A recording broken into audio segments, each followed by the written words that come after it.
और दोस्तों स्वागत है आपका आज के मुख्य समाचारों में। जी हां दोस्तों, आपको यहां पर देखने को मिलेंगी सुबह से लेकर शाम तक की तमाम बड़ी खबरें मुख्य समाचार ब्रेकिंग न्यूज अपडेट्स के रूप में। तो चलिए दोस्तों जान लेते हैं आज की पहली बड़ी खबर। तिरुपति लड्डू विवाद, मिलावटी घी से 20 करोड़ लड्डू बने, 5 साल में 68 लाख किलो घी इस्तेमाल हुआ। एसआईटी ने पूर्व चेयरमैन से 8 घंटे पूछताछ की। जी हाँ दोस्तों, तिरुमला तिरुपति देवस्थानम के लड्डू प्रसाद को लेकर नई बातें सामने आई है। दरअसल दोस्तों टीडीडी ट्रस्ट बोर्ड के चेयरमैन बीआर नायडू ने बताया कि साल 2019 से साल 2024 के बीच 48.76 करोड़ लड्डू बनाए गए। इनमें से करीब 20 करोड़ लड्डू मिलावटी घी से बनाए गए थे। टीटीडी के अनुसार यह अनुमान रोजाना दर्शनार्थियों की संख्या, खरीद के रिकॉर्ड बनाने और सप्लाई के आंकड़ों को मिलाकर निकाला गया है। दरअसल दोस्तों एसआईटी ने इस मामले में पूर्व टीटीडी चेयरमैन और सांसद वाईवी सुब्बा रेड्डी से 8 घंटे पूछताछ की।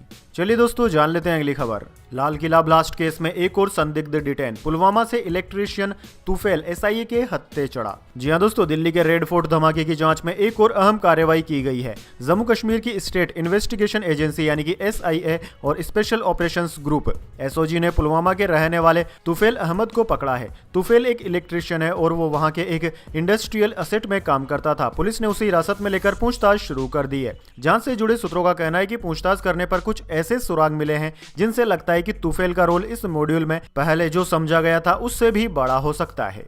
चलिए दोस्तों जान लेते हैं अगली खबर। जगदीप धनखड़ बोले, जो जाग कर भी सोया उसे जगा नहीं सकते। भोपाल में कहा, भगवान करे कोई नैरेटिव के चक्कर में न फंसे, इस्तीफे का सवाल टाला।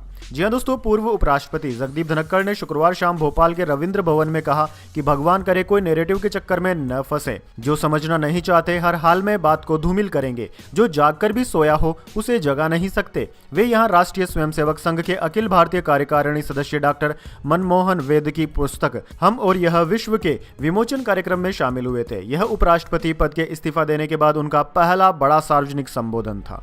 चलिए दोस्तों जान लेते हैं अगली खबर। G20 समिट में मेलोनी से मिले प्रधानमंत्री मोदी, ब्राजीली राष्ट्रपति डी सिल्वा को गले लगाया। बोले, पुराने डेवलपमेंट मॉडल ने रिसोर्स छीने, इसे बदलना जरूरी। जी हाँ दोस्तों, प्रधानमंत्री मोदी ने जोहान्सबर्ग में शनिवार को G20 समिट में इटली की प्रधानमंत्री जॉर्जिया मेलोनी और दुनिया भर के नेताओं से मुलाकात की। इस दौरान ब्राजीली राष्ट्रपति लूला डी सिल्वा को उन्होंने गले लगाया। इसके बाद मोदी ने समिट के पहले सेशन में भाषण दिया। उन्होंने वैश्विक चुनौतियों पर भारत का नजरिया दुनिया के सामने रखा। मोदी ने पुराने डेवलपमेंट मॉडल से मानकों पर दोबारा सोचने की अपील की। उन्होंने कहा कि पुराने डेवलपमेंट मॉडल ने रिसोर्स छीने हैं, इसे बदलना जरूरी है। दूसरी ओर अमेरिकी राष्ट्रपति डोनाल्ड ट्रंप इस समिट में भाग नहीं ले रहे हैं। इस पर अफ्रीकी राष्ट्रपति रामफोसा ने कहा कि उन्हें यह अध्यक्षता किसी खाली कुर्सी को सौंपनी होगी। चलिए दोस्तों जान लेते हैं अगली खबर। शशि थरूर बोले, अमेरिका में डोनाल्ड ट्रंप और ममदानी साथ आए, भारत में भी ऐसा हो। कहा, चुनाव में बयानबाजी ठीक, इसके बाद राष्ट्र हित में मिलकर काम करें। जी हां दोस्तों, कांग्रेस सांसद शशि थरूर ने अमेरिकी प्रेसिडेंट डोनाल्ड ट्रंप की न्यूयॉर्क के नए चेयरमैन जोहरान ममदानी के साथ व्हाइट हाउस में हुई मीटिंग की तारीफ की। उन्होंने कहा कि चुनाव के दौरान एक दूसरे पर तीखे हमले करने के बावजूद डेमोक्रेटिक भावनाओं को बनाए रखा गया है। दोनों अमेरिकी नेताओं का एक वीडियो शेयर करते हुए थरूर ने एक्स पर लिखा, चुनाव में सभी पार्टियां अपनी अपनी विचारधारा के साथ जोश से लड़ें, बिना किसी रोक टोक के, लेकिन एक बार जब चुनाव खत्म हो जाए तो देश हित के लिए एक दूसरे के साथ सहयोग करना सीखें। मैं भारत में भी ऐसा ही देखना चाहता हूं। चलिए दोस्तों जान लेते हैं अगली खबर। सरकार ने लागू किए 4 नए लेबर कोड, वेतन, ग्रेजुटी और ओवरटाइम के नियम बदले, कामगारों की हुई बल्ले बल्ले। जी हां दोस्तों, केंद्र सरकार की ओर से शुक्रवार को श्रम कानूनों में बड़े बदलाव और सुधारों की घोषणा कर दी गई। सरकार की ओर से पुराने श्रम कानूनों को बदलकर 4 नए लेबर कोड लागू किए गए हैं। केंद्रीय श्रम और रोजगार मंत्री मनसुख मांडविया ने सोशल मीडिया प्लेटफॉर्म एक्स पर पोस्ट करते हुए इस बात की जानकारी दी। उन्होंने इस कदम को प्रधानमंत्री नरेंद्र मोदी द्वारा कामगारों के लिए उठाया गया ऐतिहासिक कदम बताया, जो श्रमिकों को सुरक्षा और आर्थिक मजबूती के साथ साथ गरिमा के साथ काम करने का अवसर भी देती है। चलिए दोस्तों जान लेते हैं अगली खबर। शादी के दिन शराब पिलाने पर 1 लाख रुपए का जुर्माना, फास्ट फूड पर भी रोक। उत्तराखंड के जनजातीय गांवों ने बनाया नया नियम। दरअसल दोस्तों, उत्तराखंड के जोनसार बावर क्षेत्र में सामाजिक समानता और परंपराओं को मजबूत करने के लिए बड़ा सामूहिक फैसला लिया गया।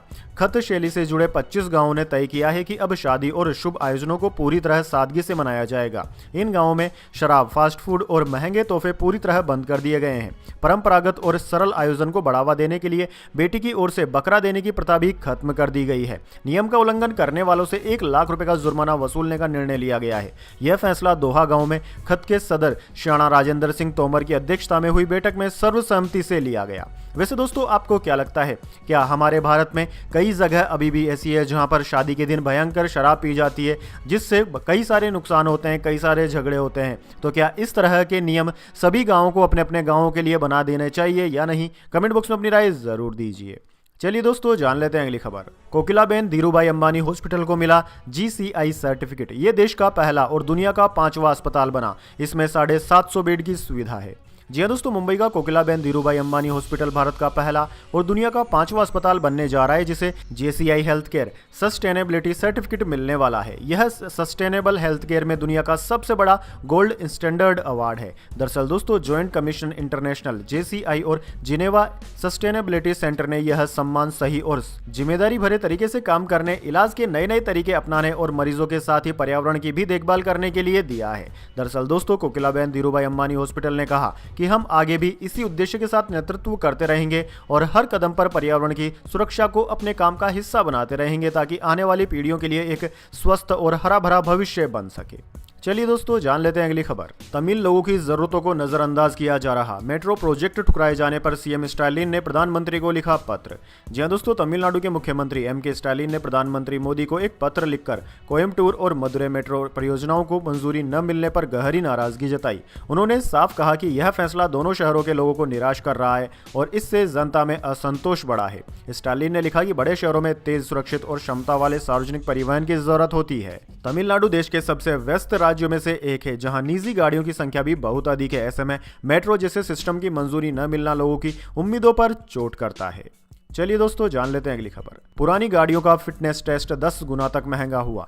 20 साल पुरानी कार की 15,000 और बाइक की 2,000 रुपए फीस लगेगी। जी हाँ दोस्तों, पुरानी गाड़ियों का फिटनेस टेस्ट अब 10 गुना तक महंगा हो गया है। Ministry of road transport and highways यानी कि MORTH ने देश में वाहन फिटनेस सर्टिफिकेट टेस्ट की फीस बढ़ा दी है। ये बदलाव central motor vehicle rules fifth amendment के तहत लागू कर दिए गए हैं। नए नियम के तहत अब 20 साल पुरानी कारों का फिटनेस सर्टिफिकेट बनवाने के लिए 15,000 रुपए, बाइक के लिए 2,000 रुपए और हेवी कमर्शियल व्हीकल्स के लिए 25,000 रुपए देने पड़ेंगे। इसके अलावा गाड़ियों के लिए फिटनेस सर्टिफिकेट 10 साल में लेना होगा, जो पहले 15 साल पुरानी गाड़ियों के लिए अनिवार्य था। चलिए दोस्तों, जान लेते हैं अगली खबर। मीडिया ने ममदानी से पूछा, डोनाल्ड ट्रंप को तानाशाह मानते हो? अमेरिकी राष्ट्रपति बोले, हाँ कह दो, मुझे फर्क नहीं पड़ता। जी हाँ दोस्तों, अमेरिकी राष्ट्रपति डोनाल्ड ट्रंप और न्यूयॉर्क सिटी के नवनिर्वाचित मेयर जोहरान ममदानी की शुक्रवार को व्हाइट हाउस में पहली मुलाकात हुई। दोनों नेताओं ने बैठक के बाद मीडिया से भी बातचीत की। मीडिया ने ममदानी से पूछा कि क्या वे अभी भी डोनाल्ड ट्रंप को फासिस्ट यानी कि तानाशाह मानते हैं। इस पर ट्रंप ने कहा कि कोई बात नहीं, हाँ कह दो, यह समझाने से आसान है, मुझे इससे फर्क नहीं पड़ता। रिपोर्टर ने पूछा कि ममदानी कार्बन उत्सर्जन पर सवाल उठाते रहे हैं, फिर वह वाशिंगटन हवाई जहाज में क्यों आए। इस पर ट्रंप ने कहा कि ममदानी बहुत मेहनत करते हैं और उनका यहाँ आना जरूरी था, इसमें कुछ गलत नहीं है। चलिए दोस्तों, जान लेते हैं अगली खबर। तमिलनाडु विधानसभा चुनाव सीट शेयरिंग के लिए कांग्रेस ने कमेटी बनाई। DMK के साथ ही चुनाव लड़ेंगे। एक्टर विजय की पार्टी से गठबंधन की अटकलें हुई खत्म। जी हां दोस्तों, तमिलनाडु में 2026 में होने वाले विधानसभा चुनाव से पहले कांग्रेस ने सहयोगी दल DMK के साथ सीट बंटवारे पर औपचारिक बातचीत के लिए 5 सदस्यीय कमेटी बनाई है। यह कमेटी पार्टी अध्यक्ष मल्लिकार्जुन खड़गे के निर्देश पर बनाई गई है और गठबंधन की रूपरेखा पर दोनों दलों के बीच बातचीत का नेतृत्व भी करेगी। दरअसल दोस्तों, तमिलनाडु पुडुचेरी के कांग्रेस इंचार्ज गिरीश चोडनकर को कमेटी का अध्यक्ष बनाया गया है। चलिए दोस्तों, जान लेते हैं अगली खबर। बर्फ से ढका बद्रीनाथ धाम, उत्तराखंड में जमने लगी झील, राजस्थान में सर्दी से थोड़ी राहत, मध्य प्रदेश के 7 जिलों में शीतलहर। जी हां दोस्तों, उत्तर भारत के पहाड़ी राज्यों में बर्फबारी जारी है। उत्तराखंड के चमोली में स्थित बद्रीनाथ धाम में गुरुवार को नवंबर की पहली बर्फबारी हुई। इसके बाद पूरा मंदिर परिसर बर्फ की सफेद चादर से ढक गया। यहाँ का तापमान -6 डिग्री सेल्सियस तक पहुंच गया है। चमोली जिले की ही शेषनेत्र झील भी जम गई है। वहीं 14,500 फीट की ऊंचाई पर स्थित पिथौरागढ़ का आदि कैलाश इलाके में भी बर्फबारी हुई। इससे इलाके की सभी झीलें जम गई। इलाके की सुंदरता को देखने पर्यटन भी पहुंच रहे हैं। उधर दोस्तों, राजस्थान में सप्ताह भर बाद सर्दी से राहत मिली। शुक्रवार को न्यूनतम तापमान में 1 डिग्री तक बढ़ोतरी देखी गई थी। चलिए दोस्तों, जान लेते हैं अगली खबर। इस हफ्ते सोने चांदी में रही गिरावट। सोना 1648 रुपए गिरकर 1.23 लाख पर आया। चांदी 8,238 रुपए कम होकर 1.51 लाख रुपए प्रति किलोग्राम पर बिक रही। जी हाँ दोस्तों, इस सप्ताह सोने चांदी के दामों में गिरावट रही है। Indian Boolean and jewellers association यानी कि IBGA के अनुसार पिछले शनिवार यानी कि 15 नवंबर को सोना 1,24,794 रुपए का था, जो कि अब 1,23,146 रुपए प्रति 10 ग्राम पर आ गया। यानी कि दोस्तों इन 7 दिनों में इसकी कीमत 1,648 रुपए कम हुई है। दूसरी ओर दोस्तों चांदी की बात करें तो चांदी की कीमत पिछले शनिवार को 1,59,367 रुपए थी, जो कि अब 1,51,129 रुपए प्रति किलोग्राम पर आ गई है। यानी कि दोस्तों देखा जाए तो पिछले 7 दिनों में चांदी की कीमत में 8,238 रुपए की गिरावट देखी गई है। चलिए दोस्तों जान लेते हैं अगली खबर। बिहार में समर्थन देने को तैयार, लेकिन नीतीश सरकार के सामने AIMIM चीफ असुद्दीन ओवैसी ने रख दी यह शर्त। जी हां दोस्तों, AIMIM प्रमुख असुद्दीन ओवैसी ने संकेत दिए हैं कि उनकी पार्टी बिहार में नीतीश कुमार सरकार को समर्थन देने को तैयार है, लेकिन इसके लिए एक शर्त है, सीमांचल क्षेत्र को उसके हक का न्याय मिले। आमोर में आयोजित एक जनसभा को संबोधित करते हुए ओवैसी ने कहा कि सीमांचल दशकों से उपेक्षा का शिकार रहा है और अब यह स्थिति बदलनी चाहिए। ओवैसी ने कहा कि हम नीतीश कुमार की सरकार का समर्थन देने को तैयार हैं, लेकिन सीमांचल को न्याय मिलना चाहिए। चलिए दोस्तों जान लेते हैं अगली खबर। बाइजू रविंद्रन पर 9,000 करोड़ का जुर्माना, अमेरिकी कोर्ट ने धोखाधड़ी केस में सुनाया फैसला। 2021 में लिया था 11,000 करोड़ का कर्जा। जी हां दोस्तों, कर्ज में डूबी एडटेक कंपनी बाइजूस के फाउंडर बाइजू रविंद्रन पर अमेरिकी कोर्ट ने $1 बिलियन यानी कि 9,000 करोड़ रुपए से ज्यादा का जुर्माना लगाया है। डेलावेयर शहर के बैंक्रप्सी कोर्ट ने यह फैसला बाइजू अल्फा और लोन देने वाली अमेरिकी कंपनी ग्लास ट्रस्ट LLC की याचिका पर सुनाया। दरअसल दोस्तों बाइजूस अल्फा एक अमेरिकी कंपनी है जो भारतीय एडटेक बाइजूस की सहायक कंपनी है। इसे 2021 में डेलावेयर अमेरिका में स्थापित किया गया था, जिसका मुख्य उद्देश्य बाइजूस के लिए फंडिंग जुटाना था। चलिए दोस्तों जान लेते हैं अगली खबर। RCF कपूरथला से बांग्लादेश को रेल डिब्बों का निर्यात शुरू, 200 कोच तैयार करने का ऑर्डर। इस साल 20 डिब्बे बनेंगे, 8 AC कोच भी। जी हां दोस्तों, पंजाब में कपूरथला की रेल कोच फैक्ट्री ने बांग्लादेश रेलवे के लिए रेल डिब्बों का निर्माण शुरू कर दिया है। यह RCF के कोच निर्माण में एक महत्वपूर्ण उपलब्धि है। यह निर्माण 200 रेल डिब्बों के निर्यात ऑर्डर का हिस्सा है, जिसके तहत RCF इस वर्ष 20 कोच बनाएगा। दोस्तों इन 20 कोचों में 8 वातानुकूलित यानी कि एयर कंडीशनड और 12 गैर वातानुकूलित कोच शामिल हैं। इन सभी कोचों को बांग्लादेश रेलवे की परिचालन और यात्री आवश्यकताओं को पूरा करने के लिए विशेष रूप से डिजाइन किया गया है। चलिए दोस्तों जान लेते हैं इसके बाद अगली बड़ी खबर, लेकिन उससे पहले मेरी आपसे एक छोटी सी रिक्वेस्ट है, अगर दोस्तों आपको अभी तक हमारी न्यूज़ पसंद आई है तो इसे एक छोटा सा लाइक जरूर दे दीजिए। चलिए जान लेते हैं अगली बड़ी खबर। रिलायंस और एयरटेल इस हफ्ते बाजार के टॉप गेनर रहे, वैल्यू 73,000 करोड़ रुपए बढ़ी। 10 सबसे बड़ी कंपनियों में 7 की वैल्यू 1.28 लाख करोड़ रुपए बढ़ी। जी हाँ दोस्तों, मार्केट वैल्यूएशन के हिसाब से देश की 10 सबसे बड़ी कंपनियों में से 7 की वैल्यू इस हफ्ते के कारोबार में 1,28,281.52 करोड़ रुपए बढ़ी है। इस दौरान देश की सबसे बड़ी कंपनी रिलायंस इंडस्ट्रीज की वैल्यू सबसे ज्यादा 36,673 करोड़ रुपए बढ़कर 20.92 लाख करोड़ रुपए पर पहुंच गई। इस दौरान टेलीकॉम कंपनी एयरटेल का वैल्यूएशन भी 36,579 करोड़ रुपए बढ़कर 12.33 लाख करोड़ रुपए पर पहुंच गया है। चलिए दोस्तों जान लेते हैं अगली बड़ी खबर। प्रदूषण के चलते दिल्ली NCR में और कड़े हुए नियम, GRAP 3 में लागू हो जाएगी स्टेज 4 की सख्ती। जी हां दोस्तों, दिल्ली NCR और आसपास के क्षेत्रों में वायु गुणवत्ता प्रबंधन आयोग CAQM ने शनिवार को graded response action plan GRAP में बदलाव करके प्रदूषण नियंत्रण उपायों को और सख्त कर दिया है। यह फैसला तब आया है जब दिल्ली की हवा लगातार बहुत खराब श्रेणी में बनी हुई है। Graded response action plan GRAP पूरे NCR के लिए एक आपातकालीन प्रतिक्रिया व्यवस्था है, जो कि औसत दैनिक AQI स्तर और दिल्ली के मौसम के अनुमान पर आधारित है। इसका मकसद है जब हवा की स्थिति खराब हो तो कई एजेंसियां, विभाग और अधिकारी मिलकर समन्वित ढंग से कार्यवाही करें। चलिए दोस्तों जान लेते हैं अगली खबर। सम्राट चौधरी के गृह मंत्री बनते ही एक्शन हो गया शुरू, बेगूसराय में एनकाउंटर, हत्या के आरोपी को बिहार पुलिस ने गोली मारी, STF पर फायरिंग कर रहा था। जी हां दोस्तों, बिहार में नई सरकार के गठित होने के साथ ही पुलिस बदमाशों के खिलाफ एक्शन मोड में आ गई है। शुक्रवार की रात बेगूसराय में STF और जिला पुलिस के ज्वाइंट ऑपरेशंस में एनकाउंटर हुआ। इसमें एक कुख्यात घायल हो गया है, उस पर सरपंच के बेटे के मर्डर का आरोप भी है। चलिए दोस्तों जान लेते हैं अगली बड़ी खबर। दिल्ली ISI कनेक्शन वाला हथियार तस्करी रैकेट पकड़ा गया, पाकिस्तान से ड्रोन के जरिए हथियार मंगाते थे, लॉरेंस गोगी जैसे गैंगस्टरों को सप्लाई करते थे।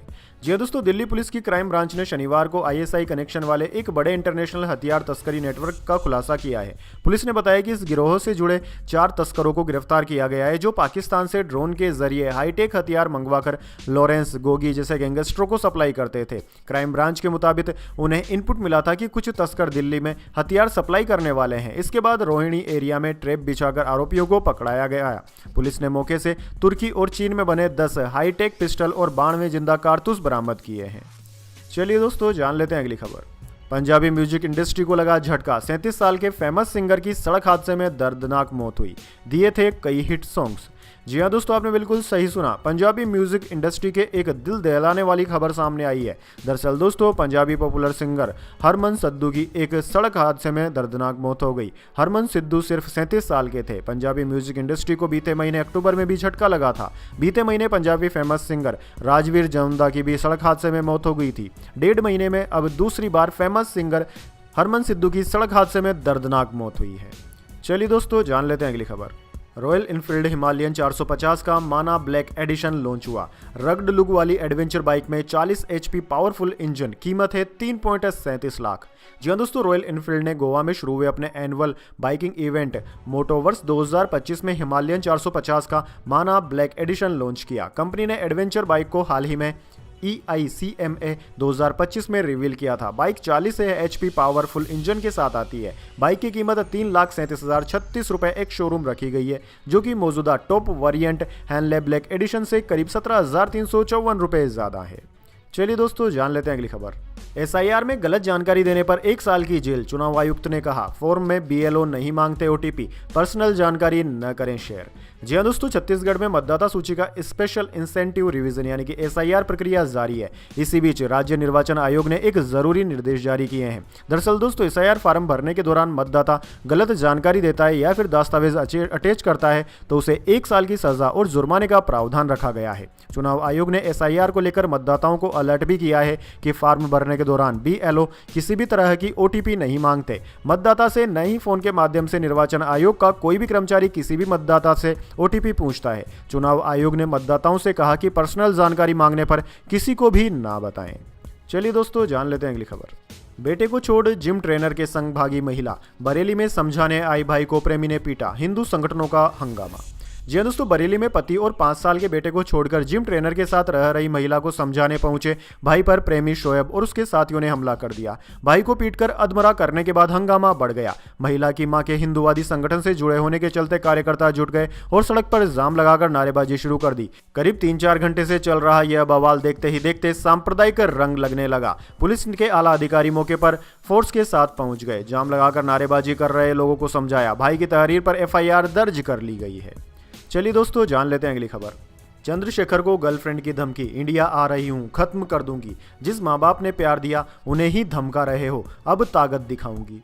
जी हाँ दोस्तों, यूपी की नगीना सीट से सांसद चंद्रशेखर और उनकी कथित ex girlfriend doctor Rohini Ghavri के बीच विवाद थम नहीं रहा है। रोहिणी का दावा है कि चंद्रशेखर ने उसके माँ बाप को जेल भिजवाने की धमकी दी। रोहिणी ने चंद्रशेखर को धोखेबाज, एहसान फरामोश आदमी बताया। उन्होंने कहा कि अब आपकी जानी दुश्मन बन गई हूँ, आपको पूरी तरह से खत्म करूंगी। जब बात माँ बाप पर आती है तो बच्चे हर मर्यादा लांघ देते हैं। आ रही हूँ इंडिया वापस, अपनी ताकत दिखाऊंगी। रोहिणी अभी स्विट्जरलैंड में रहती है। दरअसल दोस्तों, रोहिणी ने एक्स पर कई सारी पोस्टें करी। उसने पहली पोस्ट में एक तस्वीर पोस्ट की। इसमें चंद्रशेखर उनके माँ बाप के साथ खड़े हैं। रोहिणी ने लिखा कि मेरे मम्मी पापा मेरे भगवान हैं, उन्हें थोड़ी भी तकलीफ पहुंचाने की कोशिश मत कीजिए, वरना इंडिया आकर अपनी ताकत दिखाऊंगी। गृह मंत्री भी आपको नहीं बचा पाएंगे।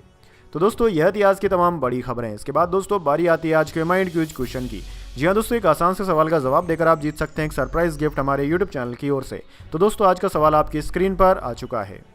संयुक्त राष्ट्र संघ में स्थायी सदस्य देशों की संख्या कितनी है? जी हाँ दोस्तों, अगर आप जानते हैं कि संयुक्त राष्ट्र संघ में स्थायी सदस्य देशों की संख्या कितनी है तो जल्दी से वह संख्या कमेंट बॉक्स में लिख दीजिए। अगर दोस्तों आपका जवाब होता है एकदम सही और आप चुन लिए जाते हैं लकी विजेता के रूप में, तो आपको मिल सकता है एक सरप्राइज गिफ्ट हमारे यूट्यूब चैनल की ओर से। तो दोस्तों जल्दी से अपना उत्तर कमेंट बॉक्स में लिख दीजिए, वीडियो को लाइक कर लीजिए और चैनल को सब्सक्राइब करके बेल आइकन भी दबा लीजिए। धन्यवाद। वंदे मातरम। जय।